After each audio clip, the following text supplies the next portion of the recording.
Народные приметы – это кладезь мудрости, который достался нам от наших предков. И прислушиваться к приметам марта стоит. К примеру, если дождь в марте, то это к неурожаю. Гладкая поверхность снега тоже к неурожаю. А вот частые туманы в марте, значит, лето будет дождливым. Особое внимание к озимым культурам. Снежный покров сейчас 47 сантиметров. Сильных температурных колебаний нет, снег тает равномерно, влаги в почве достаточно. Но если подморозит, под слоем снега озимые погибнут от нехватки кислорода. Заморозки они сейчас могут быть, но это если снег не закончится и заморозки долго протянется, вот тогда только опасно. Такая погода наш пока в данный момент на богатого нормального урожая. Готовить сани, точнее тракторы в агрофирме «Крылай» начали еще зимой. На 40 миллионов закупили новую технику, старая тоже исправна и готова выйти на поля на 2 недели раньше срока. Если так будут продолжаться дожди и слой снега у нас в полях остается не такой большой, мы можем уже в начале апреля выехать в поля. За последние 20 лет март в Казани потеплел более чем на 1 градус. Об этом говорят ученые КФУ. При этом аномально ранней эту весну не назовешь. К примеру, в 2020 году уже 13 марта распустилась верба, а в садах зацвели крокусы и ландыши.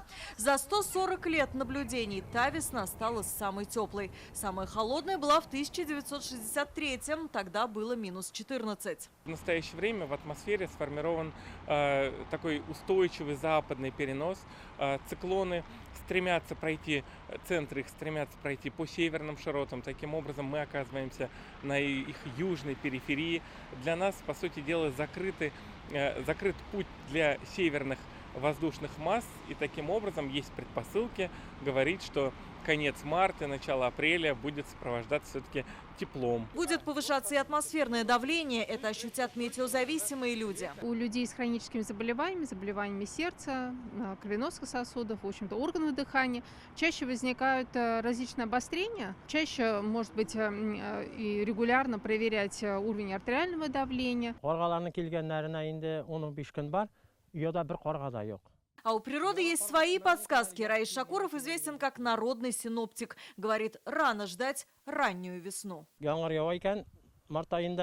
Если дождь в марте, значит апрель будет холодным, а май теплым. Это хорошо для сельского хозяйства. А вот вороны до сих пор не утепляют свои гнезда. Значит, устойчивого тепла ждать рано. Казанцы тоже поделились приметами. Пришел марток, одевайся, фартук.